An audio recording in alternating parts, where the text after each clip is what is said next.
परिवार के साथ रहता था। उसके पास मौजूदा जमीन की फसल बेहद उम्दा स्तर की थी। ब्राह्मण की कमजोरी यह थी कि उसके शरीर को आराम फरमाने की आदत हो गई थी। वे स्वयं के बल पर कोई कार्य संपन्न नहीं करना चाहते थे। जब भी ब्राह्मण की अर्धांगिनी उसे खुद का काम खुद करने को कहती, वे अपनी पत्नी को भी मना कर देता। उसकी पत्नी अपनी इस परिस्थिति से बेहद आहत थी। एक बार ब्राह्मण के गृह पर साधु ने दस्तक दी। ब्राह्मण ने उनकी अच्छे से सेवा की। इस सेवा से प्रसन्न हो साधु ने ब्राह्मण से कहा, वत्स, मैं तुम्हारे सेवा भाव से काफी प्रसन्न हूँ। मांगो कुछ वरदान, मैं तुम्हें वर देने को तैयार हूँ। ब्राह्मण ने साधु से कहा, हे प्रभु, आप मुझे वरदान देना ही चाहते हैं तो कृपया कुछ ऐसा दे जिसके होने के कारण मुझे कोई कार्य करने की जरूरत न हो। मैं सिर्फ उससे कहूँ और वे वह काम पूर्ण कर दे। साधु ने उसके कहे अनुसार ब्राह्मण को एक जिन भेंट दिया। यह जिन की खासियत यह थी कि हर वक्त कुछ कार्य उसको चाहिए ही था ताकि वह जिन हर समय व्यस्त रहे। साधु ने भी जिन प्रदान करते हुए यह चेतावनी दी थी कि यह भेंट तुम तभी स्वीकार करना अगर तुम बहुत सारे काम करवाने में सक्षम हो। ब्राह्मण मान गया और कहा, प्रभु, मेरे पास बेहद ज्यादा कार्य रहता है जिसके कारण मुझे आराम का अवसर नहीं मिल पाता। आप फिक्र मत करिए।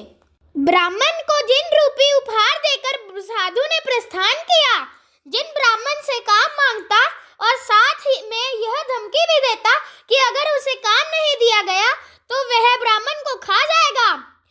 ब्राह्मण ने पहले तो जिन को खेत में पानी डालने का आदेश दिया। जिन यह काम बहुत जल्द करके फिर से ब्राह्मण के पास काम मांगने आ गया। इस पर ब्राह्मण ने कहा, अब तुम आराम करो। जैसे ही कोई कार्य स्मरण होता है तुम्हें बता दिया जाएगा। जिन ने कहा, नहीं, मुझे काम चाहिए वरना मैं तुम्हें खा जाऊंगा।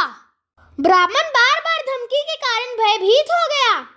उसने जैसे तैसे जिन को खेत जोतने का कार्य सौंप दिया और सोचा इसमें तो उसे पूरी रात लग जाएगी।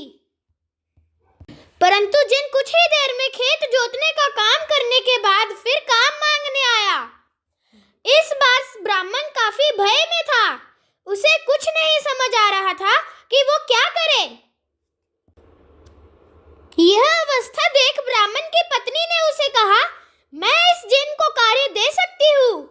ब्राह्मण की पत्नी ने जिन को आदेश दिया और कहा, बाहर जाकर हमारे कुत्ते मोती की पूंछ को सीधा करो।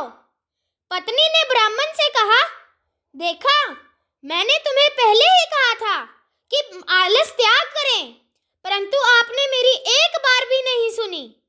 अब प्राणों की रक्षा के लिए कार्य ढूंढने पड़ रहे हैं।